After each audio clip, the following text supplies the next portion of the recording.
Welcome to our podcast, Tis But a Scratch, Fact and Fiction about the Middle Ages. I'm your host, Professor Richard Abels, and today we're going to be talking about Robin Hood. My co-host is a veteran of this podcast, Dr. Jennifer Paxton of the Catholic University of America. In our previous episode, Jenny and I talked about the origins of the Robin Hood legend and the possibility that Robin may have been based upon a real person. Today, Jenny and I are going to look at Robin Hood in the movies and television. Please join us. Welcome back, Jenny. It's wonderful to be back, Richard. This is a lot like our episodes about King Arthur. I enjoyed discussing the evidence for the historical Arthur, but what I really enjoyed was talking about King Arthur in the movies and the novels. So over the last few weeks, I watched some good movies about Robin Hood and some not-so-good movies about Robin Hood. I did as well. When Ellen asked me why I was planted in front of the TV all day, I could tell her with a straight face, I'm doing research for the podcast. So let's get to it. Let's do it. We left off in the previous episode at the point, the 17th century, that all the elements of the Robin Hood story came together. As we explained, the historical Robin Hood, if he existed, and it's still possible that he was, as the collector of folk songs Francis James Child believed, absolutely a creation of the ballad muse, that the historical Robin Hood was an obscure tenant of the Archbishopric of York, who in the mid-1220s was for unknown reasons outlawed and his chattel forfeited to the crown. This was the conclusion of Sir James Clark Holt, perhaps the most distinguished British medieval historian of the second half of the 20th century. I still have some doubts. Not that I think that Robin Hood is an avatar of the Teutonic goblin Hodekin or the British wood spirit Robin Goodfellow, but because the surname Hood might simply refer to the wearing of a hood to conceal identity. It's striking that in Tudor-era Robin Hood dress-ups, or as I like to think of it, cosplay, Robin and his band of merry men are clothed from head to toe in Lincoln green. The hood symbolized their outlaw status. That's quite possible, but I don't think we really have to choose. What may have made the 13th century Robert Hood of York so attractive a candidate for legendary stories was his name. At any rate, we can't really connect any of the stories directly to this man. Richard is right when he says this guy is obscure. My sense is that the fame of the heroic bandit called Robin Hood grew, and as that happened, the stories of other good outlaws, both real and legendary, got attached to him. We find echoes in the medieval Robin Hood legend of the activities of the 13th century political rebel and outlaw Roger Godbeard, as well as Eustace the pirate and Hereward the Wake. Although we didn't mention it in the previous episode, one possible prototype for the Robin Hood legend is Willikin of the Weald. William of Cassington, or as he was popularly known, Willikin, was a member of the Kentish gentry. As described by the 13th century historian Roger of Wendover, this William was a devoted loyalist of King John who despised those who were not. When the rebel barons of Magna Carta fame invited Prince Louis of France to invade and depose John, William responded by gathering together in the Weald, that great royal forest that spread across Kent and Sussex, quote, a vast number of archers, all of them men of the region, and all the time they attacked and disrupted the enemy, and as a result of their intense resistance, many thousands of Frenchmen were slain, end quote. Finally, a source for the Robin Hood story that emphasizes a band of archers, and it's set in the reign of King John. The tale of Willikin of the Weald also answers one objection to a 13th century origin for Robin Hood. Joseph Hunter believed that Robin Hood had to have lived in the 14th century because it wasn't until the 14th century that the longbow came into use for hunting and warfare. Hunter was wrong about that. Willikin in many ways looks like Robin Hood. He may not have been an outlaw, but he behaved like one, hiding out in the forest with a band of men waylaying passers-by. One might think of him as a guerrilla fighter, But the same can be said about Robin Hood's attacks upon the men of the Sheriff of Nottingham and the allies of the tyrant Prince John in Robin's efforts to preserve the kingdom for Richard. Of course, there is a slight problem here, as Willikin of the Weald was a partisan of John and a ferocious enemy of those who opposed him. How ironic. Despite that, I wouldn't be surprised if elements of Willikin's career and exploits were absorbed into the Robin Hood legend. The Robin Hood legend is a bit like the Frankenstein monster, stitched together from a lot of disparate body parts. The ballad makers took what they found useful and left out what they didn't. After the first episode was posted, Richard and I talked about how the growth of the Robin Hood legend resembles the gravitational pull of a large planet. More like a black hole than a large planet, since at its center is a figure about whom we know virtually nothing.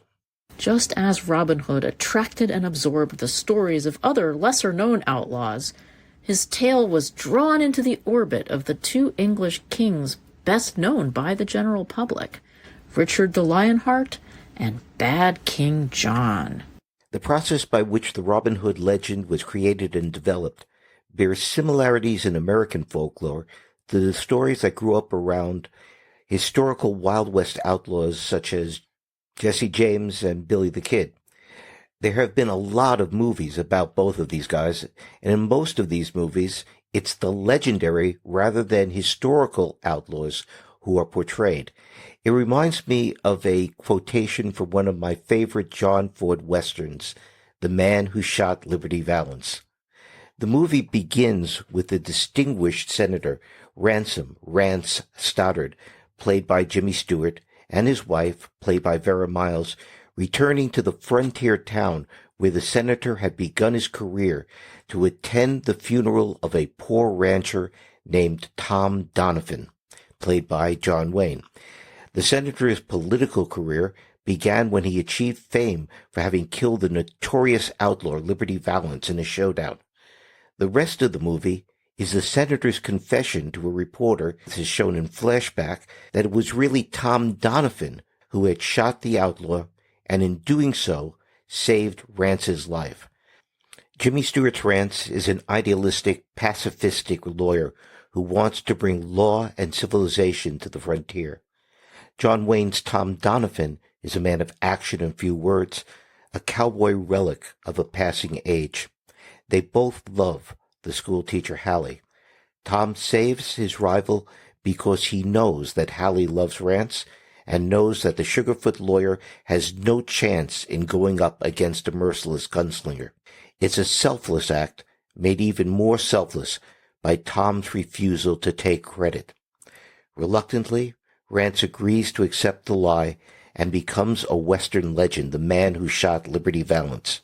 He marries Hallie, and his fame propels him to the U.S. Senate, where he can make his ideals reality. Tom Donovan remains on his ranch and dies in obscurity. At the end of the movie, the senator asks the reporter whether we will publish the true story.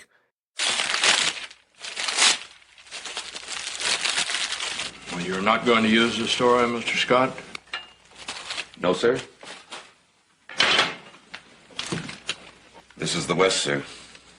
When the legend becomes fact, print the legend. He's right, Rance. By the beginning of the 19th century, Robin Hood was so well known that he could make a cameo appearance in Sir Walter Scott's novel, Ivanhoe. That's another very key transition point. So in the early 19th century, Sir Walter Scott is a revolutionary figure in the history of English literature. He essentially invents the historical novel. He writes a lot of novels that are set in the past, some more distant, some more recent. He writes about the Jacobites, etc. But he writes a couple of medieval novels. And one of the most famous of these, probably the most famous one, is Ivanhoe, which gives us a cameo appearance by a figure named Robin Hood. Yes. And so he's taking this very popular legend, Robin of Locksley, right? Very popular figure who people probably know about, and puts him in the story of the dispossessed Walter of Ivanhoe, and interjects the very important feature of what will become the Robin Hood legend, which is the ethnic cleavage between Saxons and Normans. Right. So this is the idea that after the Norman conquest of 1066, you have this persistence of a dynamic with a ruling class who are Norman and an oppressed underclass who are Saxon, and that is still very live, hasn't progressed at all in the 1190s, almost a century and a half after the conquest, which is not accurate at all, but does fit very much a 19th century romantic view of the Anglo-Saxon past, which really saw the Anglo-Saxons as the representatives of sort of an original kind of freedom, and the Normans as these forward oppressors. Which is a revival of the myth of the Norman yoke promulgated by supporters of Parliament in the early 17th century in the lead up to the English Civil War. Looking for historical justification to oppose King Charles I's assertion of royal prerogatives to tax without the consent of Parliament and to imprison political opponents without trial, the champions of Parliament founded in Anglo-Saxon England. Edward the Confessor was reinvented as a constitutional monarch, and Magna Carta was reimagined as a revival of Anglo-Saxon principles of justice. In this conception of English history, the constitutional monarchy of England, with its system of common law that dictated justice for all, was plowed under by the ruthless greed of the Norman conquerors. Magna Carta was the first attempt to restore the ancient liberties of Englishmen, and these liberties were once again threatened by the Stuart monarchy. This, of course, is mostly historical myth invented because of political need. But when the myth becomes fact, print the myth, and that is what Sir Walter Scott did. It's one of the more fascinating instances of people using history for their own political purposes. Yes, and turning Magna Carta from a feudal document into a charter not of liberties, but a charter of liberty. For which I think we should all be grateful to them, because it actually did improve the lot of English people, and by knock-on kind of effect, us as well. That's true. That's true. By the 19th century, the Robin Hood legend had achieved the form that is familiar to us. The story takes place in the years 1193 to 1194. King Richard the Lionheart has been away on crusade. His return to England has been delayed by his capture by his Christian enemies, Duke Leopold of Austria and the Holy Roman Emperor Henry VI. Richard had named Bishop William Longchamp as regent in his absence, but Richard's discontented, disloyal, and ambitious brother John had driven Longchamp into exile and is now ruling England like a tyrant. John has driven the common people into poverty by levying unreasonably high taxes, ostensibly to raise ransom for Richard, but really to secure support for himself. This is where Robin of Locksley comes into the story. Robin is a nobleman, usually identified as the Earl of Huntingdon, one of the few Saxon families still holding a title and land under the rule of the oppressive Normans. Robin becomes an outlaw because of his loyalty to King Richard, his refusal to bow down to the treacherous Prince John, and his resistance to John's tyranny. Robin establishes a well-concealed robber's den in Sherwood Forest. There he assembles a band of honest outlaws, which includes Little John, Will Scarlet, Friar Tuck, and Allan a Dale. They rob rich, corrupt abbots and royal tax collectors and give the money to the poor. That is, to the common people impoverished by John's taxes. In other words, he returns to the people the tax money that they were forced to pay to John. There's a wonderful moment in the 1991 movie Robin Hood, Prince of Thieves, in which the Sheriff of Nottingham, played by Alan Rickman, realizes the implications of this. What the devil? It's a hot day, my friend. To burden your horse with such a heavy purse. The sheriff will hear of this.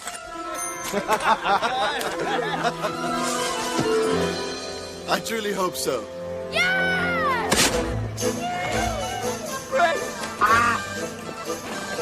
There you go, love. Buy yourself a new sow, Stephen. God bless you, Fanny. And God bless Robin Hood. We reckon he's nicked 3 to 4 million in the last 5 months, sire. All right, then, fine. Raise the bounty on his head. 25,000 crowns. Begging your pardon, sire, it won't do no good. How much you raise it? Really, Scribe, and why is that? Because, sire, the poor, you see, he gives them what he takes, so, well, sire, they love him. Just a minute. Robin Hood steals money from my pocket, forcing me to hurt the public. And they love him for it? Yes. That's it then. Cancel the kitchen scraps for lepers and orphans. No more merciful beheadings. And call off Christmas. Prince John is usually in the background in the stories. Robin's primary antagonist, as in Robin Hood, Prince of Thieves, are the corrupt sheriff of Nottingham and Guy of Gisborne, no longer the yeoman bounty hunter of the medieval ballads, but now a great Norman nobleman in love with the beautiful royal ward, Lady Marian Fitzwalter. Marian becomes a secret ally and eventually the lover of the noble outlaw Robin Hood. These are the building blocks for the numerous movie screenplays about Robin Hood. And they are legion. I've counted upward of 50 Robin Hood-themed movies produced between 1908 and 2022. Most are straightforward retellings of the familiar story, but included in the 50 are updates such as Frank Sinatra's truly odd gangster musical, Robin and the Seven Hoods, and films featuring Robin Hood's supposed son, the 1946 The Bandit of Sherwood Forest, and the 1950 Rogues of Sherwood, and Robin's daughter, the purposely misnamed 1958 Son of Robin Hood, and the 2001 Princess of Thieves.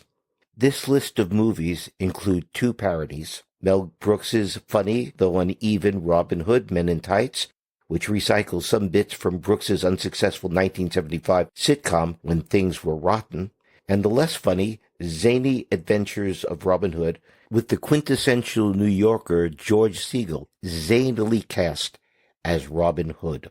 Both, surprisingly, respect the basic Robin Hood story, although they are constantly winking at the audience.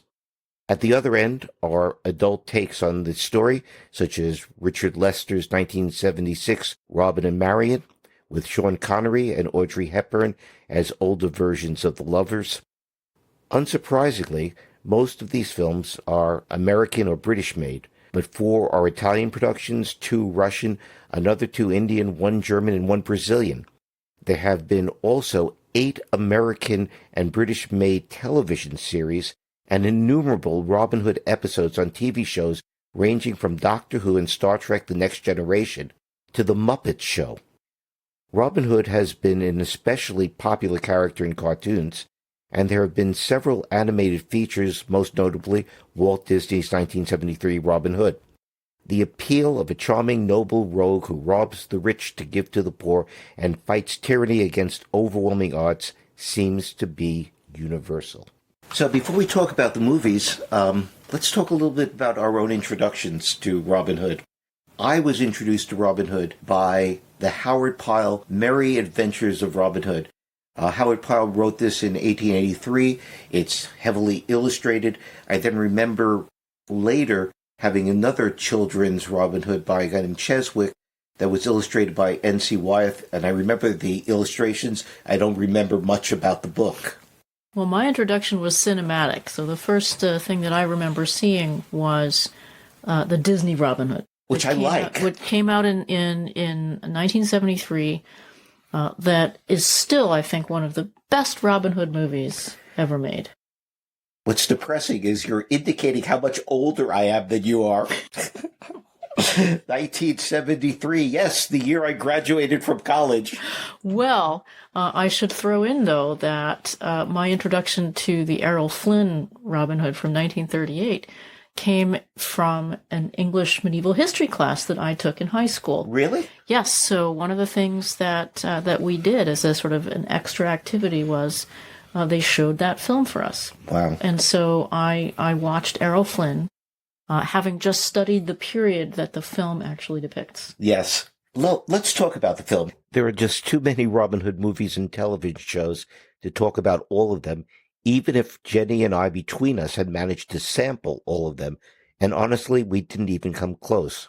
So we're going to just simply talk about a few of the Robin Hood films that we have recently seen. And what I think we'll do is we will do them from the best to the worst.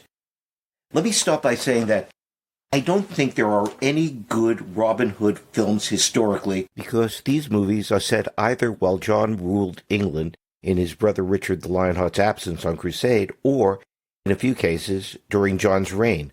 And as we heard in the previous episode, all the possible candidates for a historical Robin Hood come from a later period, either from the reign of John's son Henry III or John's great-grandson Edward II. The idea of an outlawed noble taking to the greenwood to lead a band of robbers in opposition to the tyranny of Prince John and his henchman, the Sheriff of Nottingham, has no historical basis at all. No, and I don't think we would actually enjoy a filmed version of the real medieval Robin Hood tales. No, probably not. And we wouldn't enjoy a movie which was about the historical Robin Hood fugitive. No, because in fact he's not really that compelling or an admirable a character as far as we can tell. No. So the Robin Hood movies, what we can do is we can rank them on the basis of just how enjoyable they are, and we can also consider them on the basis of how faithful they are to the history of the period in which they are set, the late 12th century, and to the historical figures who appear in them, Prince John, King Richard, and others. So let's start with what you think is the best Robin Hood movie, and I'll tell you what I think is the best Robin Hood movie. Well, for me, it's hands down Errol Flynn, 1938. I have to agree with you. So why do you think this is the best of the Robin Hood films? I think this is the most complete film in terms of all of the elements that you want in a movie. It has a coherent plot. Yes. It has appealing protagonists. It has cringeworthy but really impressive villains. It is beautifully shot. It has a wonderful score. It's incredibly watchable. And one scholar said that this is one of the only films from the 1930s that is just presented on television just as a movie, as opposed to being some sort of historical cinematic artifact. It is. I love it because, for one thing, the cast is about as good as you can get. Errol Flynn is the perfect Robin Hood, charmingly insouciant but eloquent and impassioned in his defense of justice, athletic, not to mention stunningly handsome. Olivia de Havilland is equally beautiful and intrepid as Lady Marian. You can't find a better Little John than Alan Hale Sr., who played it 3 times, in 1922, 1938, and then again in 1950. Basil Rathbone, who went on to become an iconic Sherlock Holmes in a series of films between 1939 and 1946, makes a perfect Guy of Gisborne. And Claude Rains is Prince John. He's fantastic. He's fantastic. When I think of Prince John now, I think of Claude Rains. Everybody in that film is perfect. Warner Brothers loaded the film with their best character actors, Patrick Knowles as a gentlemanly Will Scarlet, and Eugene Pallett as a grumpy, ever-hungry, but lovable Friar Tuck. The duo of Herbert Munden as Much and Una Okana as Lady Marian's nursemaid, Bess, provide comic relief, as does, oddly enough, Melville Cooper as the cowardly, ineffectual, and braggart Sheriff of Nottingham. This is one version of the story where Guy of Gisborne, and not the sheriff, is the main antagonist.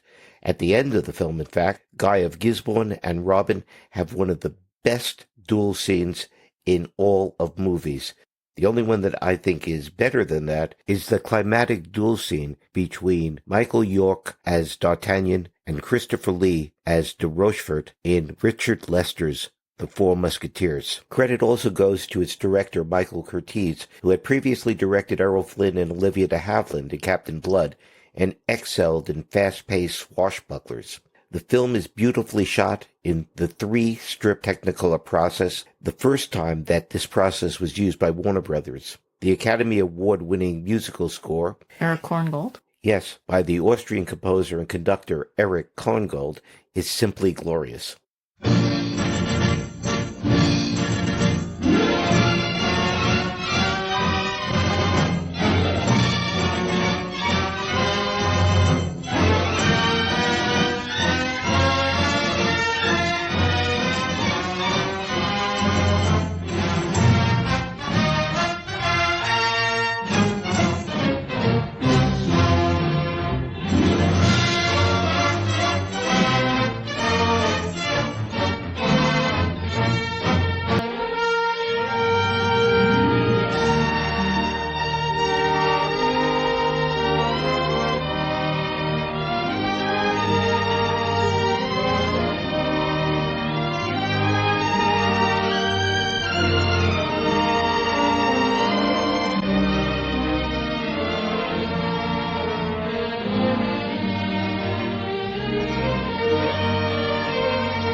Korngold had also composed the music for Captain Blood, but was reluctant to score another swashbuckler.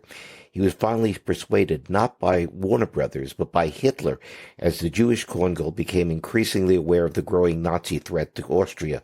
The Adventures of Robin Hood was the most expensive film that Warner Brothers had made up to this point, costing $2 million, and it shows. But the cost was justified by the box office receipts. The Adventures of Robin Hood ended up as the highest-grossing film of 1938 and was nominated, though it didn't win, Academy Award for Best Picture. The success of the movie is also due to an outstanding screenplay by Seton I. Miller and Norman Riley Maine. The dialogue is marked with clever bobs and witty exchanges, balanced by impassioned pronouncements, exemplified by Robin's give and take with Prince John after Robin crashes a banquet at Nottingham Castle, carrying on his back an illegally killed deer. By my faith, but you're a bold rascal. Robin, I like you. I'm gratified, Your Highness. I don't think Gisborne shares that sentiment, however. You'll excuse me, Your Sit Highness. sit down, my dear. He'll not harm you. Sir Robin, this is the Lady Marian Fitzwalter. I hope my lady had a pleasant journey from London. What you hope can hardly be important. What a pity her manners don't match her looks, Your Highness. You hear that, gentlemen? Here's poor Gisborne so in love with Marian, he daren't say boo to her. And this saucy fellow gives her better than she sends. My lords and ladies, I would like to present to you Sir Robin of Locksley. I'm deeply honored, Your Highness. Have you had meat? None but what I brought. Well, sit down then. Sit down there, opposite me. Get up, Sir Ivor, and give him your place. Your Highness. Get up, Sir Knight. Bring Sir Robin food. At once, do you hear? Such impudence must support a mighty appetite. True enough, Your Highness. We Saxons have little to fatten on by the time your tax gatherers are through. So you think you're overtaxed, eh? Overtaxed, overworked, and paid off with a knife, a club, or a rope. Why, you speak treason. Fluently. Miller and Maine drew from both the medieval ballads and the Elizabethan additions to the story, probably by way of Paul Creswick's popular retelling of the tales, Robin Hood, published in 1917. Robin's activities in the movie take place in Sherwood Forest rather than Barnesdale Forest, as in the medieval ballads, and during the reign of Richard the Lionheart, while the king was absent from England on crusade, rather than the reign of one of the three King Edwards, as in the medieval jest of Robin Hood. The dating of Robin Hood to the early 1190s was first suggested by the Scottish historian John Major in 1521 and had become canonical by the 18th century, as England's most famous medieval outlaw and most famous king became inextricably bound together. The historical context for the Adventures of Robin Hood is Prince John's seizure of the regency from Richard's chosen man, Bishop William de Longchamp. Under the pretext of raising ransom for his brother, John is oppressively taxing the Saxon peasants to enrich himself. The character of Lady Marian Fitzwalter comes from Anthony Mundy's play of 1598, The Downfall of Robert, Earl of Huntingdon. Mundy identified the Maid Marian of the May festivities with a historical figure, Matilda, daughter of the Baron Robert Fitzwalter. Robert Fitzwalter was one of the leaders of the baronial revolt against John in 1215, culminated in the issuance of Magna Carta. Implicated in a plot to assassinate John in 1212, he attributed his hatred of the king to John's attempt to seduce his daughter Matilda. Whether John, whose lechery is a leitmotif in the hostile chronicles, actually did this or not, the story of the attempted seduction became a subject of ballads in the later Middle Ages. According to Mundy, Matilda Fitzwalter changed her name to Marian when she married Robin Hood. This identification of Maid Marian caught on, and she appears as Lady Marian Fitzwalter in 19th and early 20th century popular treatments of the Robin Hood story, and from there it made its way into the movies. Robin Hood himself, in The Adventures of Robin Hood, is a Saxon noble, though not Earl of Huntingdon. He is Sir Robin of Locksley at the beginning of the movie, and is elevated by King Richard to be Baron of Locksley and Earl of Sherwood at the film's end. A card in the opening credits claims that the movie is based on, quote, the ancient Robin Hood legends, end quote. Ancient, no, but The Adventures of Robin Hood does draw heavily upon the late medieval ballads. It was from these ballads that Miller and Mayne took the stories of Robin's quarterstaff fight with Little John on a log bridge spanning a shallow creek, his sword fight with Friar Tuck, the archery contest held by the Sheriff of Nottingham to trap the disguised Robin Hood, and Robin Hood's encounter in the forest with the king and his retinue disguised as monks. Combined together, all of these elements made a fast-moving, first-rate adventure film filled with daring-do and romance. The Adventures of Robin Hood is also a period piece. Arguably, it has less to do with the 12th century than it does with Depression-era America. Without a doubt. I mean, really all movies are. But this really does give us a 1930s Robin Hood. It does. The Adventures of Robin Hood has a scene that is just perfect for Depression-era America. Robin and his band have just ambushed a company of Normans escorting the tax money to Prince John. In charge of the Normans are Sir Guy of Gisborne and the Sheriff of Nottingham, and accompanying them is Lady Marian. As in the medieval Jest of Robin Hood, Robin, quote unquote, invites Sir Guy and the captured Normans to feast with him. Unlike in the ballad, Sir Guy and the sheriff are humiliated by Robin by having them stripped of their fine clothes. Robin, however, treats Lady Marian with the greatest courtesy, only to have her respond snottily. She points at the gold and silver spread out at the table. Cutthroats intend to send this treasure to Richard? You wouldn't dream of keeping it yourselves. Friends! What shall we do with this treasure? Divide it amongst ourselves? Hold it for Richard! It belongs to the king!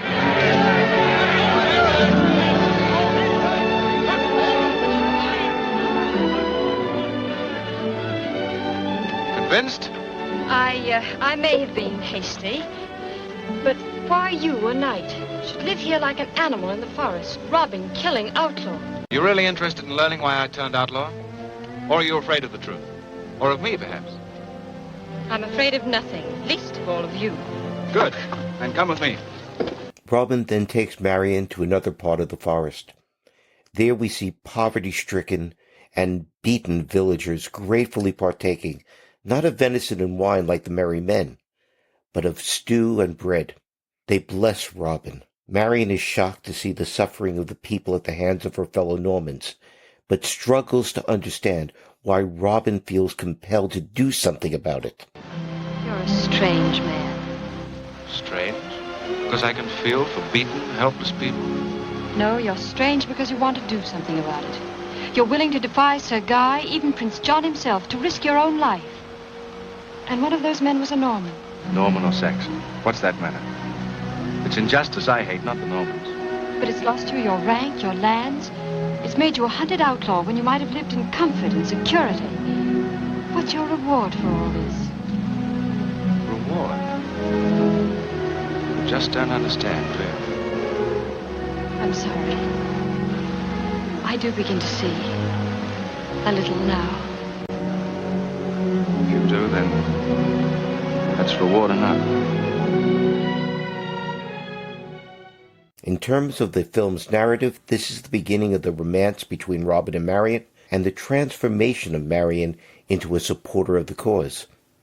But what I see here is Robin operating a Depression-era soup kitchen going on where they're feeding the locals. It's really incredible. I mean, it's Robin Hood meets John Steinbeck. Yes, it is. And Marion is so impressed. She had never realized he was suffering before. And that Robin is taking care of the poor the way that a king ought to have taken care of the poor. So Marion actually becomes a proxy for the audience who is being slowly enlightened about the social situation in the England being depicted in the film. And maybe also 1938 America. And what's also nice about it is that there's a certain American egalitarianism about it, because Robin is a noble, but he's also a Saxon. He's a Saxon noble. So we have this continuity with the 19th century view of Robin Hood as a partisan for the Saxon cause against the Norman oppressor. And Richard, the absent king, when he returns, will be able to unite all of his subjects. Because Robin Hood schools him. Exactly. I can just imagine Robin explaining to good King Richard upon his return that what England needs now is a new deal. It's a great film, and it captures the romantic vision of the Middle Ages. And I will give it huge props for little details that are, in fact, historically accurate about the period that is being depicted, so the 1190s. They actually get the amount of Richard's ransom correct. That is good. Also, it's not drab. So many medieval movies looks like the entire Middle Ages was overcast and that there were no decorations anywhere. One of the things that's accurate in the film is the colors that Robin Hood and Will Scarlet wear. Now, they were probably not tights like they are in the film, but they would have worn green and scarlet, and that's something that actually comes from the medieval ballads, that there was a distribution of these bright, colorful clothes, because that was what you did to show prosperity in the Middle Ages, was to give brightly colored clothing, because that was a sign of your wealth. And so the fact that they dressed in green and scarlet, they were not trying to blend into the forest. This was not medieval camo. Yes. This was a way of kind of flaunting it. Also showing off Technicolor. Very much so. So, my second favorite is one that you haven't seen, and that is the 1922 Robin Hood with Douglas Fairbanks. This is one of the great silent films. It was directed by Alan Dwan, with the screenplay credited to Douglas Fairbanks, who headed a team of writers. If Errol Flynn was the most charming and handsome Robin Hood, Fairbanks is, without a doubt, the most energetic. The movie includes Wallace Beery as a burly, boisterous, and surprisingly, for a silent film, a really loud Richard the Lionheart, to judge from the film's intertitles, Enid Bennett as the beautiful and demure Lady Marion Fitzwalter, Sam DeGrasse, whom I had never seen before, as an appropriately sullen, lecherous, and villainous Prince John, Paul Dickey as an ineffectual Guy of Gisborne, and Alan Hale as Little John. Alan Hale, perhaps best known to my generation as the father of Alan Hale Jr., the skipper of the TV show Gilligan's Island, was to play Little John again in 1938, a truly wonderful performance, and in 1950 in Rogues of Sherwood, alongside John Derrick as Robin Hood's son, in a less impressive performance as an older Little John, still capable of hurling people around, clearly assisted by movie magic. The movie begins with Robin, identified as the Earl of Huntingdon, defeating his rival Guy of Gisborne in a joust in front of the king. Huntingdon jousts as King Richard's champion, and Gisborne as Richard's sullen brother John's. Robin, of course, wins the joust, despite Gisborne's attempt to cheat, and is rewarded with a crown from the tournament's goddess of beauty, Lady Marion Fitzwalter, the object of Gisborne's lust. Robin is an intrepid hero with one vulnerability. He is shy when it comes to women, and although he secretly loves Marion, he can hardly bring himself to approach her. The tournament is held to celebrate Richard's imminent departure upon crusade. On the evening before the king and his knights are to set forth, the court parties. The knights pair off with the damsels of the court, all except for Robin, the knight most likely to be the wallflower at an orgy. Richard will hear nothing of this and orders Robin to find a lady for a goodbye kiss. When Robin demurs, Richard orders all the ladies of the court, and he seems to have gathered every starlet then working in Hollywood to mob the shy Robin. Robin, however, is distracted when he sees Lady Marian fleeing up a staircase with the drunk and lecherous Prince John in pursuit. He runs after them, preserves Marian's virtue, and Marian, who obviously has a thing for Robin, lures him into a kiss. While on crusade, Robin receives a letter from Marian about Prince John's tyranny and his intention to seize the throne in Richard's absence. Robin tells Richard and asks leave to return to England, but Richard, disbelieving him and poisoned by Guy of Gisborne's intimations that Robin is a coward, refuses. More loyal to Richard than obedient, Robin determines to disobey the king's order, but is ambushed by Guy of Gisborne. An angry Richard accuses Robin of cowardice, strips him of his title and lands, and orders that he be imprisoned as a deserter. Robin, of course, makes a daring acrobatic escape and returns to England to find himself outlawed and to learn that Lady Marian has died. Spoiler alert, she hasn't. He takes the name Robin Hood, gathers together a large and very merry outlaw band in Sherwood Forest that robs from the rich to give to the poor, and performs more acrobatic feats of daring do to foil the plans of John and his henchman, the wicked Sheriff of Nottingham. The climax of the film has Robin learning that Marian is alive and a prisoner of Prince John. He performs a daring rescue just in time. Marian, threatened by Gisborne, intent upon rape, throws herself from the window only to be caught by Robin as he climbs the wall. Robin hoists Marian up and tangles with a very surprised Gisborne. Robin, of course, wins and kills the villainous Gisborne, though curiously not in a sword duel, but by breaking his back against a pillar. Before they can escape, hordes of John's knights break into the chamber. Robin gives Marian a knife to save her honor just in case, and plans to fight to the death until he hears 3 blows of a forest horn, signaling that his merry men are on their way, having defeated the knights that John had dispatched to capture them. Now confident that he and Marian will be rescued, Robin surrenders. Unknown to Robin, though, is that a mysterious knight whose identity is concealed by his helmet has joined up with the robber band.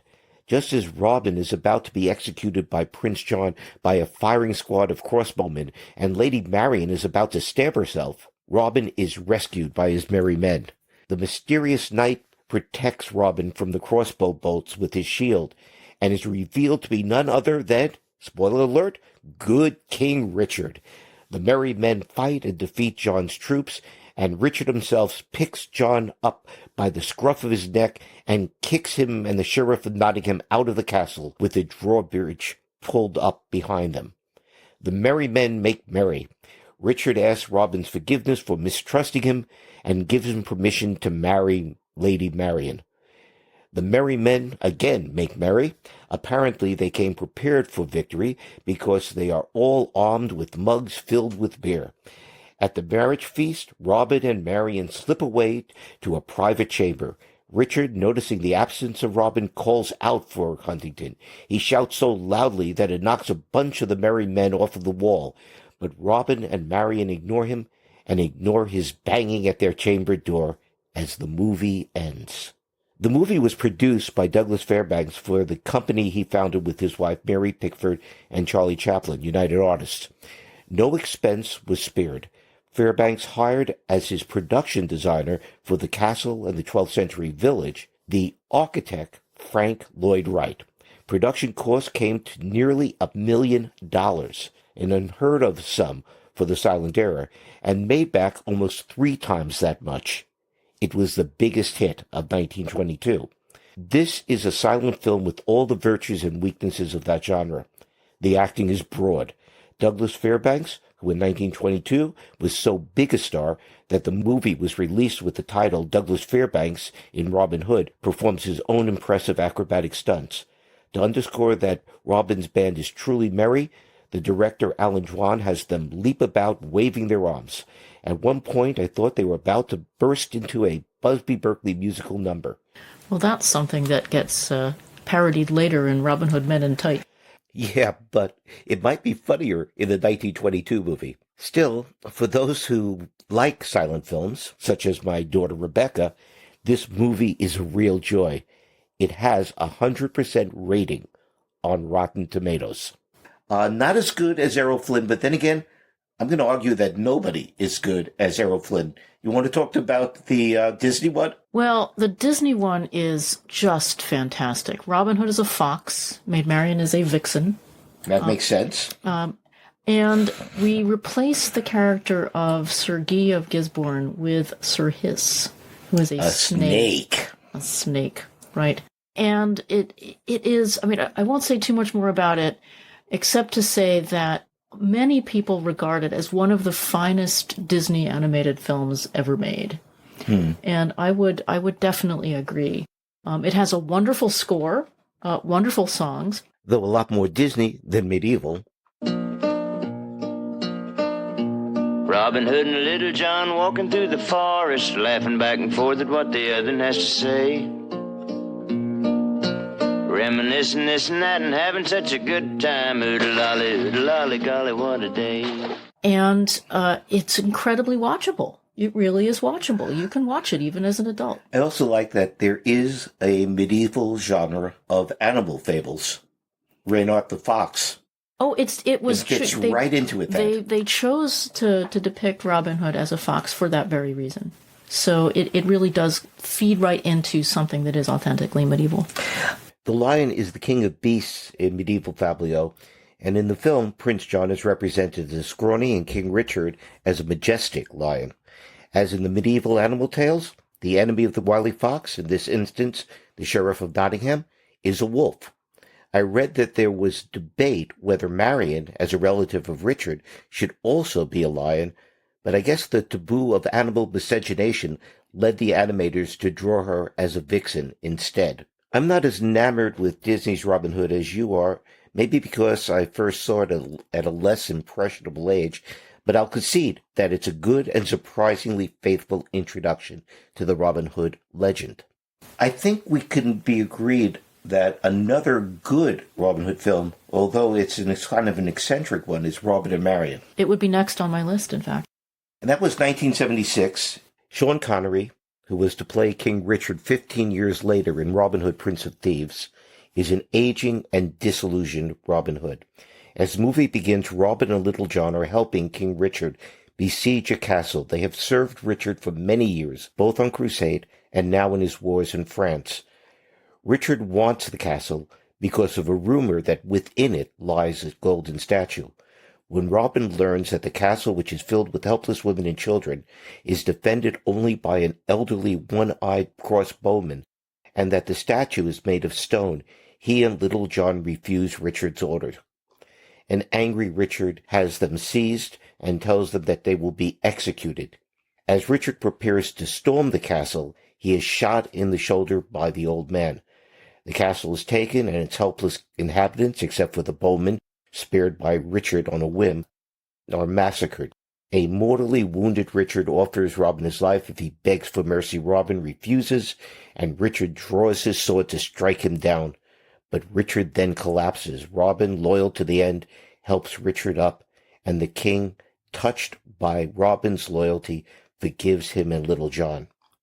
Robin and Little John return to England, where he meets up with Will Scarlet and Friar Tuck and learns that he has become a legend. He seeks out Marian, who has in his absence become an abbess. He learns that King John has ordered the Sheriff of Nottingham to seize her and her nuns.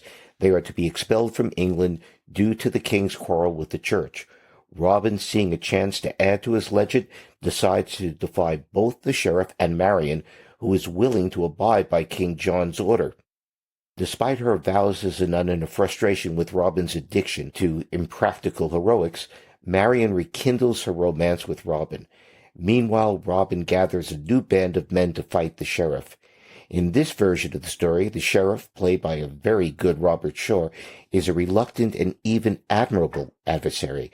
He admires Robin's idealism, but he is a royal official doing his job. The main villain is the arrogant nobleman Sir Ranulph.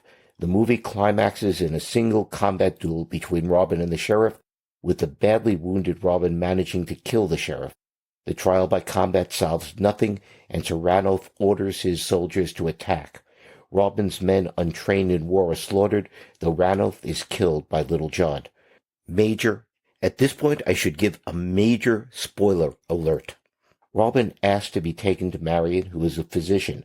Knowing that Robin's days of glories have passed, Marion prepares a poison that she administers to Robin and then drinks herself. Robin, knowing that he's been poisoned, calls to Little John, but Robin comes to realize that Marion has done this out of love and accepts it. When John breaks into the chamber, Marion is dead, Robin is dying, and Robin asks Little John to hand him his bow, and for the last time Robin shoots. Wherever the arrow lands, he tells John, is where John should bury him and Marion together. And that's how the movie ends. Robin and Marion has a great director, Richard Lester, and a great cast. Sean Connery and Audrey Hepburn have real chemistry and are believable as the aging lovers who know each other perhaps too well. The 1960s and 1970s saw a number of revisionist westerns that sought to subvert that mythos. Robin and Marion does to the medieval movie what McCabe and Mrs. Miller did to the western. It does this not by turning Robin into a villain, but by contrasting his impractical and ultimately selfish heroism with Marion's and the sheriff's pragmatism. The movie is not about how Robin became a legend, but about how Robin died. Which is an actual medieval ballad. Yes. So it is based on some of the details of the original story, although they change the abbess in the story is just a villain. But in this film, she turns into somebody who poisons Robin Hood at the end because he needs to go out in a blaze of glory. Yes. And so you have an unhappy, happy ending. You do. I mean, you have sort of a poetic justice. And it even preserves the story, the medieval story about the Robin Hood shooting an arrow. Yes. And where the arrow lands is where he will be buried. And they have that in the film as well. And it has Nicole Williamson as Little John, and I always liked Nicole Williamson. He's fantastic in this part. And it's a wonderful depiction of that complicated brotherly relationship between Robin Hood and Little John. Yeah, that medieval bromance. But I also have to say that one of my absolute favorite things in that film is the depiction of the sheriff, Robert Shaw. Yeah. He's great in that film. He's really great. It's a subtle performance because there's a way in which Robert Shaw, the sheriff, doesn't want to have to kill Robin Hood. Yeah. He is somebody who admires Robin Hood on a certain level and is forced by the position that he finds himself in to be his enemy.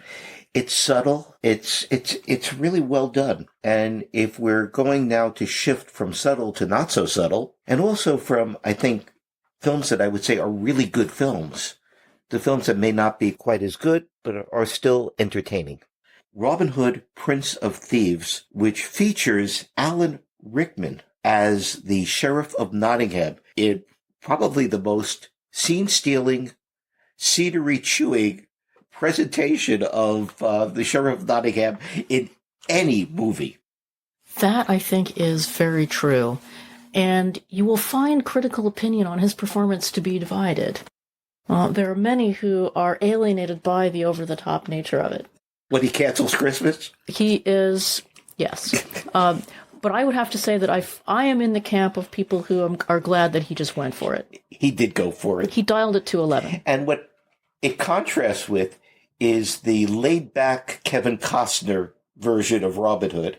Very laid back. Very laid back. And we have to be grateful that Kevin Costner did not try to put on an English accent. He really pretty much didn't. And I have to say that I was pleasantly surprised by how little that bothered me in the end. It also gives us a Morgan Freeman as Azim, the Moor who is saved by Robin in the beginning and then has to repay this by saving Robin's life. Right. So you get this outsider view of the merry men from this person who comes from outside of Christian culture, who is thus given the ability to comment on what he experiences. For us, the audience in the 20th century at that point. Yes. Which, plays a very useful sort of narrative role. And what I really liked in this film was Maid Marian, Mary Elizabeth Mastrantonio. She is fairly good in that film. Yeah. She plays well against Kevin Costner. And it's a Maid Marian who's more of an agent than just simply an object. Yes. And so we get an advance on even what we had with Olivia de Havilland in the 1938 film, where she does have agency, but she is still a little bit of a buttoned-up princess. Yes. And Mary Elizabeth Mastrantonio is a little bit more relaxed. Yeah. In contrast to Enid Bennett as Maid Marian in the 1922 Douglas Fairbanks in Robin Hood. Bennett later commented that it was one of the easiest roles she ever had to play because all she had to do was walk around and look regal. She is the object of Robin's love, and she is just simply there because she's beautiful. Whereas as we go deeper into the late 20th century and into the 21st century, Marian becomes somebody who picks up a dagger and she's going to fight. Yes, and she's going to wear armor. Which is important to point out actually has a basis in the 17th century ballads of Robin Hood, in which Marian actually cross-dresses and fights a duel with Robin Hood in disguise, and that's kind of a courting ritual for them. And sort of, at the end, they say basically sort of, spitting on their hands and shake on it. And basically Robin Hood has discovered Maid Marian as his equal, and they're going to have a fantastic partnership. And it's hard to believe that actually comes from the 17th century, but it does. And to be honest, this is the first I've ever heard about that medieval story.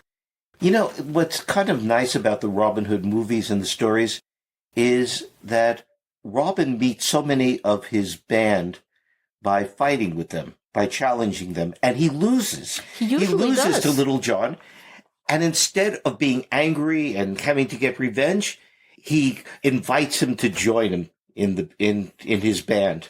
Well, that's the thing about Robin Hood, is you mentioned earlier the courtesy. Yes. That he has. He is not prickly. He is not proud. He's basically interested in things working out the best. And the best situation is when you have the best men around you. The only thing that he is also is he's mischievous. He is mischievous. So he will do things that really aren't very sensible, like participate in an archery competition because he just wants to win it. And he's not really very good at disguising himself, is he? No, he isn't. No, he really isn't. He's always going to be exposed. Yes. And in Robin Hood, Prince of Thieves, the Kevin Costner version, we have, as a special guest star, Sean Connery playing Richard. He's not listed in the credits. This is a little bit of a wink, nudge, nudge at the audience. It is. And the reason why he was not listed in the credits was because if Sean Connery's name appeared in the credits, everybody would be waiting for him to appear. Right. And I'm sure it would have also been difficult to know where to put him. Yes. It only took him a day of filming, and he got paid an outrageous sum for it. And it was worth it. It was. It's actually not a bad film. It's terrible history, but it's not a bad film. I would have to say that I was not expecting to like it as much as I did. Now, the movie that I think would raise a lot of disagreements is the 2010 Robin Hood, starring Russell Crowe. A spoiler alert. You have to wait till the very end of the movie for the story to begin. I wonder whether they were hoping there'd be a sequel. I think they had to be. Why else do you have to wait for the entire damn film for him to be outlawed? He's not with a band of merry men. It's the prequel. It's a very, very, very long backstory. A very long backstory. But it's one of the few times that you actually have a real backstory for Robin. It's not, and you don't have it in any of the medieval stories. Robin just appears. The thing that's interesting, though, is that the backstory is really completely invented.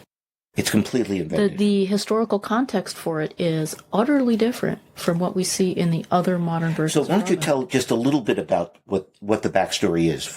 So the backstory for the 2010 version is that Robin Hood is coming back from the Crusade, and he is in France on the way back from the Crusade, and there are all sorts of machinations at court. And Richard has died. Richard has died, so it's kind of a race to get back to England, and there is a plot between a member of King John's inner circle and King Philip Augustus of France. Godfrey, the evil Godfrey, played by Mark Strong. And he is a very evil guy. He's a very evil guy. He speaks French, you know. He speaks French very well, in fact. Yes, he does. And so he is plotting to subvert the crown of England. And so he causes there to be an ambush of the actual son of the Baron of Locksley. Right? Yes. He believes that he's ambushing Richard, not knowing that Richard has already died during the siege of Chalus. And instead he ambushes the party which is bringing Richard's crown back to England and to announce the death of Richard. Right. So what happens after this ambush is that the Russell Crowe character ends up coming upon this situation, kills the rest of the ambushers, takes the crown, and takes on the identity of the original messenger. Locksley. And so basically what we're getting from the beginning is Robin Hood as an operator. We also know two things about him. One is he's a really good professional archer. Yes. As are his two companions, Little John and Will Scarlet. And we also know he's honest, because King Richard, in a moment taken straight out of Shakespeare's Henry V, goes wandering through his camp in disguise in the beginning to find what the soldiers really think about him. And he finds Robin, and Robin is honest with him. And he asks Robin a question that Robin doesn't want to answer. Will I gain favor in heaven for my crusade? Robin pauses, and Robin finally, almost unwillingly, says, No, sire. Richard is shocked. Why do you say that? He says, Because of the massacre at Acre. I remember standing above a woman as she begged me, and the order to kill. I don't see how God could ever forgive that. And Richard declares him to be an honest and naive man, and promptly has Robin and Little John put in stocks. Historically, I can understand why Richard might have been upset. According to the sources, Richard did order the beheading of about 2,700 Muslim prisoners of war at Acre when Saladin was late with the agreed-upon ransom. But these were fighting men, not women or children. That is horrendous enough in itself, but it was not a massacre of women and children as portrayed in this film. Well, one of the things that's so interesting about that moment is that we are immediately, as the audience, put on Robin's side because the filmmakers are playing on our reaction to the Crusade. Yes. So the Crusades have changed roles in the Robin Hood story between the early 20th century and now in terms of what the audience is expected to think about them. So at the period of the 1930s Richard is coming back from the Crusade, and the Crusade is, if anything, a positive thing. Very. Right. But by the end of the 20th century, the Crusade is becoming a negative thing. And very decidedly in this case. So we already know something about Robin Hood, which is that he disapproves of the massacre at Acre. And the same thing was made clear about Robin in Robin and Marian as well. Yes. And also has Robin refusing to take part in what is clearly a repeat of the massacre at Acre.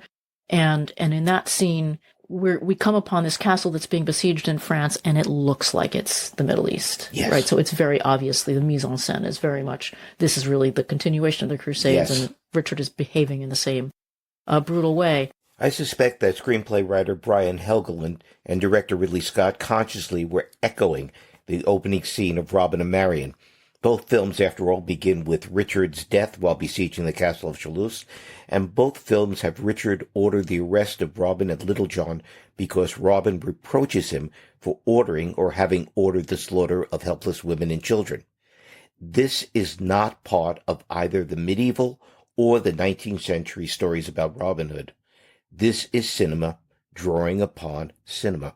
I'd also note that Ridley Scott was the director and creative force behind the 2005 film Kingdom of Heaven, which is a thoroughly negative portrayal of the Crusades. So if we get back to the 2010 Robin Hood, we are already identifying with Robin Hood as the hero who has the right values, the right 21st century values. And Richard also has ceased to be the paragon of virtue and kingliness. Yes, and that's one reason why the 2010 film is so interesting, because the chronological context has been dislocated. So the original stories we see in Errol Flynn take place in 1194, basically, yes, when Richard returns to England after being ransomed. But the 2010 Robin Hood takes place after Richard's death, because we now need to have Richard dead because we no longer can admire him. Yes. All of these stories also have to make the Third Crusade last a lot longer than it did in order to justify the need to have Robin rescue England from the oppression of John. In this case, supposedly, Robin Longstride, or Robin Hood, has been gone for 10 years on crusade. And the reality is that Richard the Lionheart left England in 1190, crusaded in 1191 and 1192, got captured on his way back, and was held in captivity by the Holy Roman Emperor until 1194, when he was ransomed back. In all, he's gone for 4 years. In all. Right. Well, he then comes back to England and he briefly, leaves. But then he doesn't go back to the Middle East. He goes to France, where he stays for the rest of his reign until he dies there. Fighting. But that's too complicated for the modern audience. It's too complicated.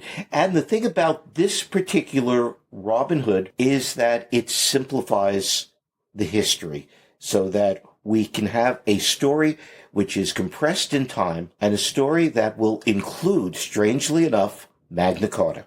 This was the biggest surprise for me of this film, that we actually got all the way through John's reign when we really don't see any time passing at all. So he becomes king in 1199. We get all the way to 1215. And John hasn't aged a day. Well, only a couple of months have passed from this. Basically. And it turns out that, and this is one of the things that I never knew from all the study of history that I've done, is that Magna Carta was actually written by a stonemason who's the father of Robin Hood. Right, absolutely, because it was clearly in the air. Yes. One of the things that's so interesting is the way in which Magna Carta becomes in this film something that rose from the bottom up. Yes. Which is so completely different from how Magna Carta actually went down. Magna Carta was a baronial document that got a few things added onto it as different people showed up at the table to try to get what they were getting. And it's presented in here as being the founding document of liberty. Not liberties, but liberty. This, in fact, echoes an earlier film. A terrible, terrible film, which at least I think a terrible film, called Rogues of Shorewood, which starred John Derrick, Bo Derrick's husband, as Robin Hood's son, Robin of Huntington. It takes place in the reign of King John, and King John has become tyrannical. His tyranny is shown by the fact that he has started to tax again. You see, King Richard had relieved all of England from taxation. The Saladin tithe? Don't worry about it. Not only that, but he had introduced democracy into England. That would have been something to see. And John has overturned all of this. And so, in this movie, Robin Jr. and an aging band of merry men are going to unite with the northern barons in order to impose upon John a document that will restore the democratic values that Richard had put into place. Well, considering that most historians today would regard Magna Carta as a reaction to all Angevin rule dating back to the reign of Henry II, I wouldn't think we could sustain that argument. Getting back once more to the 2010 Ridley Scott Robin Hood, I'd give a shout out to Kate Blanchett as Marion. She's fantastic. Oscar Isaac makes a really good Prince John. He's weaselly. I think he's very good.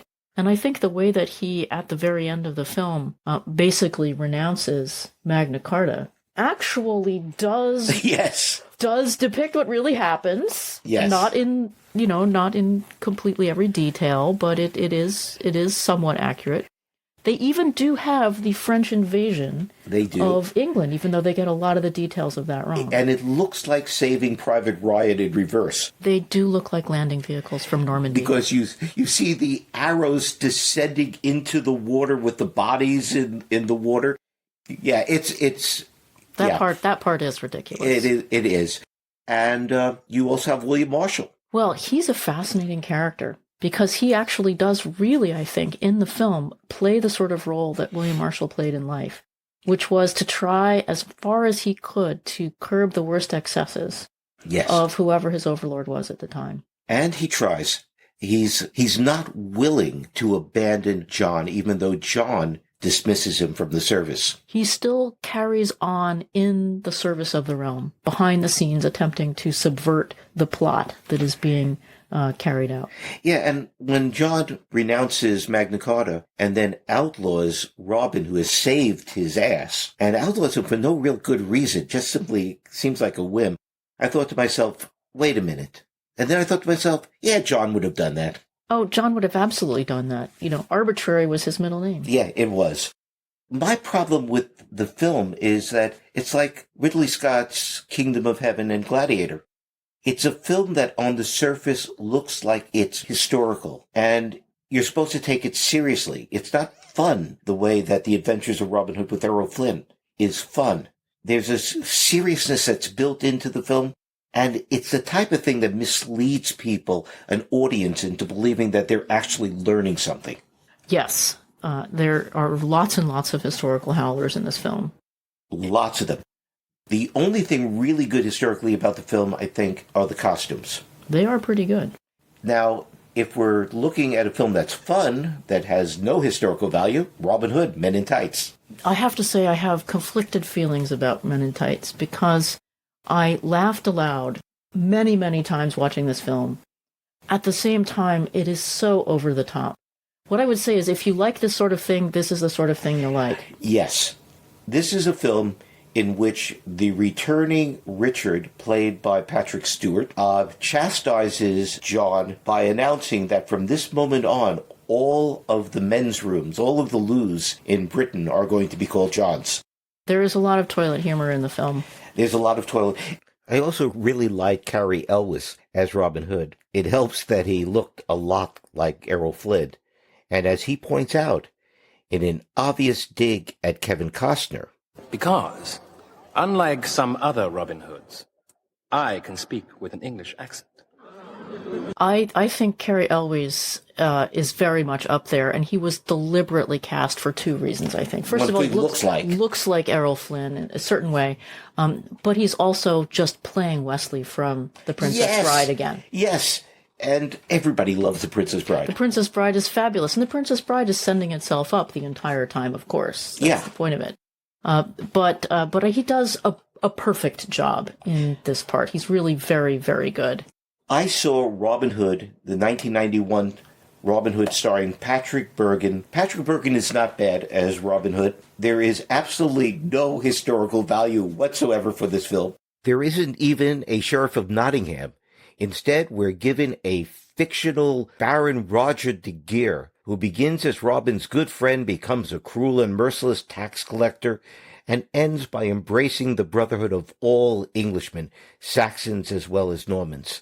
One can't even tell where this movie is supposed to be taking place. And instead of Guy of Gisborne, the movie gives us the brutal and obnoxious Sir Miles Fauchelevent, played by Jürgen Prochnow, with an accent somewhere between French and the actor's native German. Sir Miles, like Sir Guy in the 1938 movie, is Robin's rival for the hand of the Lady Marian, played in this movie by Uma Thurman. And like Sir Guy, he will die in a duel with Robin. The movie echoes the 1938 film in positing the oppression of the Saxon common people by a ruthless and greedy Norman ruling class. That's really where the similarity between the two movies end. The Adventures of Robin Hood is a must-see. This film, at best, is a meh. Who am I kidding? This is a terrible film. Patrick Bergin isn't bad, Uma Thurman isn't bad, but it's a bad film with a really stupid ending. I'm not going to give a spoiler because just in case people want to see bad films, this is a bad film, and I'm not going to spoil the ending for this really, really atrocious film. We only spoil the endings of good films. Okay, I didn't see the 2018 Robin Hood with Taron Egerton as Robin. Well, I'll take that one. This film is very, very similar to the 2017 Guy Ritchie King Arthur film, which is that it's a version of the film that is very transparently taken outside of time. It's nodding at the Middle Ages, but it's definitely not trying to be in the Middle Ages. The costumes are all basically modern. And it is very explicitly a Gulf War / Afghanistan take on, that's interesting. Robin Hood. So Robin Hood is essentially a victim of PTSD. So he has gone off on the crusade. He's been completely disillusioned by what he's experienced there. There's a scene at the beginning that is very much urban combat, as you would find in, on the streets of Baghdad or, in Kabul, something like that, in which Robin Hood literally takes out a sniper nest. It happens to be a crossbow sniper nest.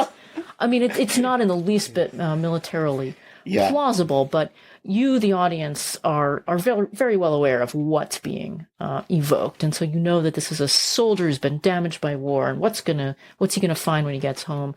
What he finds is that Maid Marian has not waited for him because he was apparently dead, so he was reported as dead, and instead now with this other guy who is essentially a union leader, I would say, a sort of a local counselor, activist, but by the end of the film, this guy will have been co-opted, and at the end of the film, the original Sheriff of Nottingham is killed, and this lover of Maid Marian, whom obviously Robin Hood comes back and reclaims, spoiler alert, this guy is set up as the new Sheriff of Nottingham. And there's clearly at the end the sense that there's going to be a sequel in which Robin will continue his vendetta against this former lover of his love, Maid Marian, who is now the sheriff. No sequel was ever made and never will be made because the film was a box office disaster. And I think for very good reason. It is not fun. In the sense that if you are going to go outside of time in the way that it does, you need to be fun like The Knight's Tale. Yes, written and directed by Brian Helgeland, the screenplay writer for the 2010 Russell Crowe Robin Hood, a film which is not nearly as much fun. Which really is a very fun film. The anachronisms in which bothered me not in the slightest. It's one of the favorite medieval films for medievalists. We all love it, I think. Yeah. I mean, because it is so medieval in the sense that medieval literature doesn't worry about historical accuracy, so it fit. It was very much of a piece. But this film isn't laughing at itself. It's taking itself much too seriously. And I don't think if you're going to try to comment on the Gulf War that the Robin Hood story is really the one that helps you do that. No, I don't think so. Because at the very heart of the Robin Hood story, and I think the real attraction of it, is the idea of redistributing wealth from the unworthy few who have taken it illegitimately and distributing it to the worthy many who have worked hard for it. And this brings us to the 1950s television show, The Adventures of Robin Hood. Robin Hood in the earliest ballads robs the unworthy rich, but does not give the loot to the suffering poor.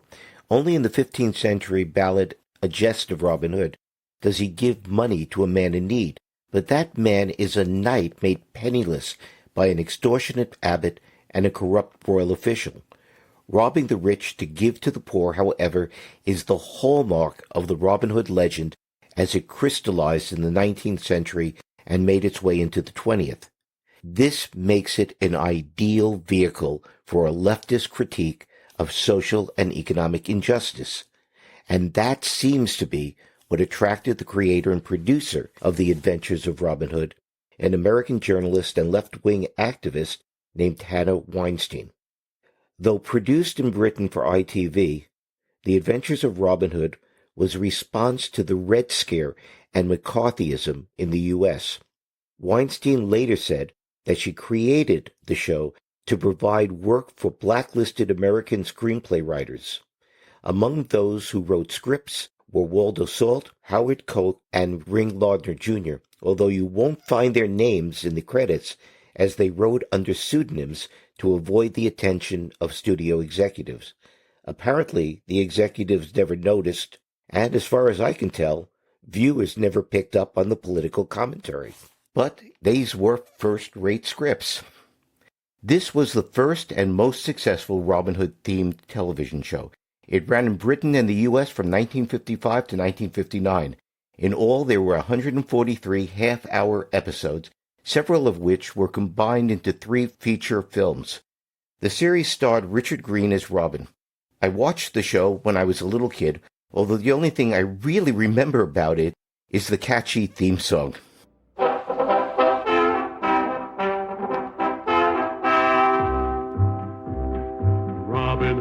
Robin Hood, riding through the glen. Robin Hood, with his band of men. Feared by the bad, loved by the good. Robin Hood, Robin Hood, Robin Hood. The episodes I watched over the last few weeks had several anachronisms, but nothing blatant enough to distract the viewer. The production values were only so-so, but the acting was consistently first-rate and the scripts featured tight plotting and literate dialogue. Several of the episodes are taken directly from the medieval ballads. Season 1's The Knight Who Came to Dinner is a faithful adaptation of the first 2 fits of the aforementioned 15th century poem, A Jest of Robin Hood. Other episodes are historically themed. A couple have to do with Eleanor of Aquitaine's efforts to raise ransom for King Richard and prevent her son John from allying himself with King Philip of France against the captive king. In Season 2's Ambush, Prince John, played by a very unpleasant Donald Pleasance, holds his nephew Arthur, the young Count of Brittany, whom Richard named his heir when he left on crusade. Which is accurate. Yes. John claims to be holding Arthur to ensure his safety, but what he's really doing, John claims that his nephew is a guest and is being kept in the Tower of London for his safety. But the boy is really his prisoner. Both Arthur and his mother, Countess Constance, suspect this, but are afraid to challenge John. John needs to dispose of Arthur without implicating himself. With the connivance of the Sheriff of Nottingham, he concocts a plan in which he will take the boy on a hunting trip to Nottingham. Along the way, the party will be waylaid by bandits, paid thugs masquerading as Robin and his men. They will kill the boy. Robin will get the blame, and a grieving John will become heir to the throne. Robin, of course, foils the dastardly plan and escorts Arthur and his mother, the Countess, back to the safety of Brittany. Now, what is wrong with this story? Well, okay, on a very basic level, Arthur never was in England. That's a problem. But the other thing is that the audience may not be aware, if they're not English history nerds, but Richard and I are, that Arthur will ultimately be killed. Yes, by, a few years later. By John. But at the time when John has already, in fact, succeeded to the throne. Yes. It's just that Arthur is a threat as long as he's still alive, and so he is killed. And that murder actually hangs over the rest of his reign. It does. It really does poison his relationships with some of his nobles. William de Brios. Very much so. And helps turn sentiment against him, because people do not trust somebody who would murder a child. We really have run out of time, so I'll just mention a few other television series. These can be divided into the good, the bad, the not-so-bad, and the flat-out ugly. The Adventures of Robin Hood is one of the good ones. Another is a much different take on the Robin Hood story, Robin of Sherwood, created by Richard Carpenter for ITV in association with Goldcrest Films, and shown in the U.S. on the premium cable TV channel Showtime. Though it only ran for 3 seasons from 1984 to 1986, Robin of Sherwood is arguably the most original and influential reimagining of the Robin Hood story. Carpenter, noting the increased popular interest in mysticism, paganism, and environmentalism, introduced these elements into the tale. Robin is now the quote-unquote chosen son of Herne the Hunter, a shamanic figure who appears wearing a stag's headdress. Herne is both human and magical. His sons are to be the champions of the oppressed.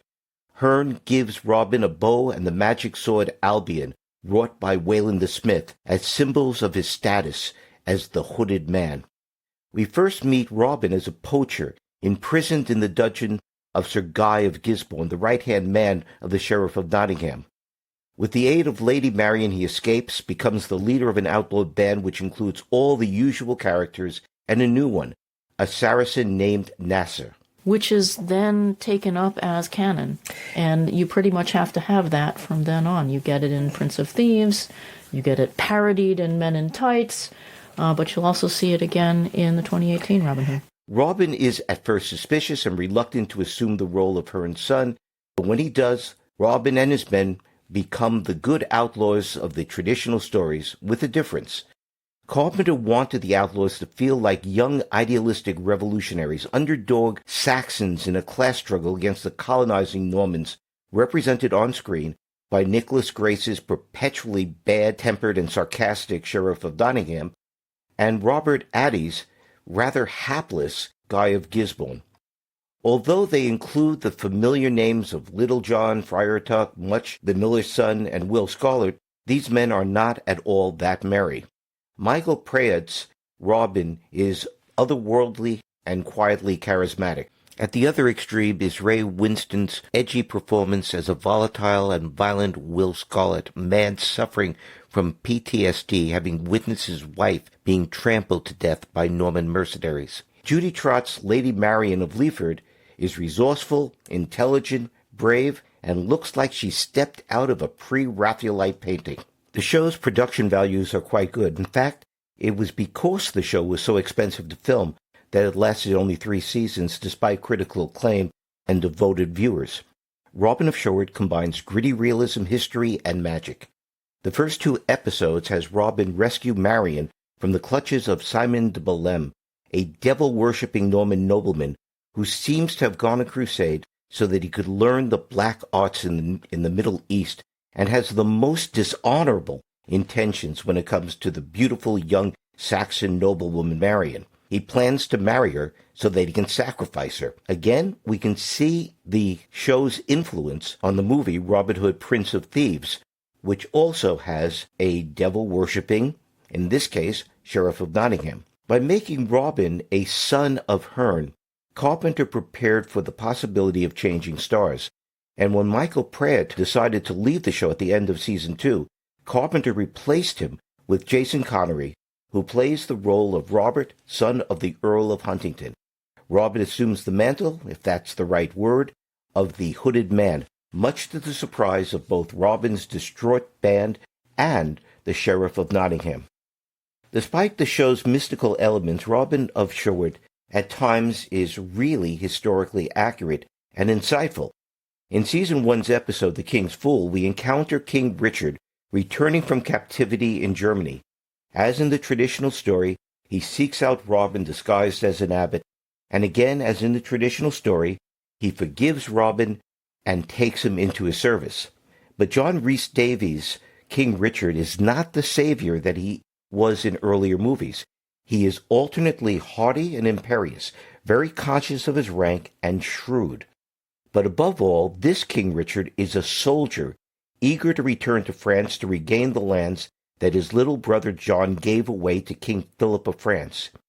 He is interested in Robin and his men because they are good fighters, not because they are champions of justice. As Little John warns an infatuated Robin, quote, "What does he care about England? How long has he ever stayed here? A few months, and he's off again, after he's drained the country of money, end quote. Richard stripped those who supported the treason of his brother, men like the Sheriff of Nottingham, of their offices and ranks, only to sell them back for money and men to prosecute his wars. The Richard of Robin of Sherwood struck me as the most authentic Richard I've seen on the screen. I would agree with you. In the not-so-bad category is the 6th episode BBC 1975 miniseries, The Legend of Robin Hood. This is a straightforward, though streamlined retelling of the story, which concludes with the poisoning of Robin by an abbess, not 22 years after the return of Richard, but immediately after the king's return and Robin's pardon. In this version, the femme fatale is the sister of Guy of Gisborne, who poisons Robin in an act of revenge for having killed her brother in a duel. In the bad category is Mel Brooks' 1975 single-season 13-episode When Things Were Rotten. The humor is very broad, on the level of a Norman telling complaining Saxon peasants to hold their tongues, which of course they do, literally. Brooks's movie Robin Hood Men in Tights recycles the best bits and is a lot better. And in the downright ugly category is The New Adventures of Robin Hood, which tries really hard to appeal to a teenaged audience. In the first episode, Robin and his merry men rescue an English village from a robber band of Mongols. Mongols? Mongols. How did they get there? Good question. Next month, I'm going to be having an episode with Dr. Nick Morton, author of Mongol Storm. And when I do, I'm going to ask him, how did the Mongols get to England? Because this has really been bothering me. Well, they got to England in the pages of Matthew Paris. Maybe that's what it's from. Right, which is, of course, from around 1250. But, he wrote about the Mongols, and we have this fabulous illustration of the Mongol atrocities. And but what about the nifty weapons that this new Robin Hood has, in which he can shoot multiple people at the same time? Well, it's interesting how the past tends to be penetrated by the present. Oh. There is nothing medieval about the New Adventures of Robin Hood. They make no attempt to get the costumes or the setting correct. Maid Marian actually looks like a biker chick in the skimpiest costume of any Maid Marian. She looks like she's wearing a sexy Marian outfit for a Halloween party. The New Adventures of Robin Hood is, as you might guess, at the bottom of my list.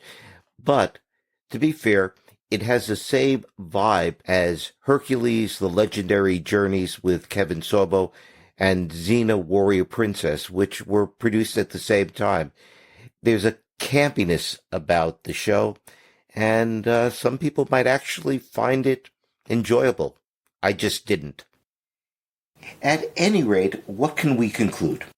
Well, I think it's a little bit like with the King Arthur stories, which is that you get the Robin Hood that you need in your particular time. So Robin Hood is going to comment on whatever is going on at the period. We get Errol Flynn commenting on the 1930s social dynamics in Depression-era United States, and we get an increasing focus on a critique of foreign wars in the 1990s and onward. Robin and Marian, of course, we didn't mention, is very much a post-Vietnam version of Robin. So this is the disillusioned warrior returning from the Crusades, and the Crusades are being cast as the Vietnam War. So this shouldn't surprise us. I think this is how culture works. A myth like Robin Hood is flexible enough to accommodate the changes in culture and have something still that is coherent at the core that we're always going to recognize. I can't have a episode where I completely ignore Monty Python. And Time Bandits has an episode in which we see a version of Robin Hood played by John Cleese. And he's an upper-class twit. John Cleese was later asked about it, and he said that he was playing Charles, Prince of Wales, now King Charles III. Well, that's not a bad model for what he was aiming for. So I think that's it for today. Thank you very much for joining the podcast again. It was wonderful fun as always. And if you take nothing else away from this, see 1938, The Adventures of Robin Hood with Errol Flynn and Princess Bride. Absolutely. Unmissable, both of them. Exactly. Well, that was really, really fun, Richard. It was fun. It was a lot of fun. Thanks a lot. Bye-bye for now.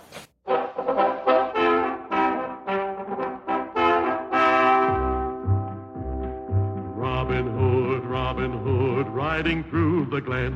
Robin Hood, with his band of men. Feared by the bad, loved by the good. Robin Hood, Robin Hood, Robin Hood.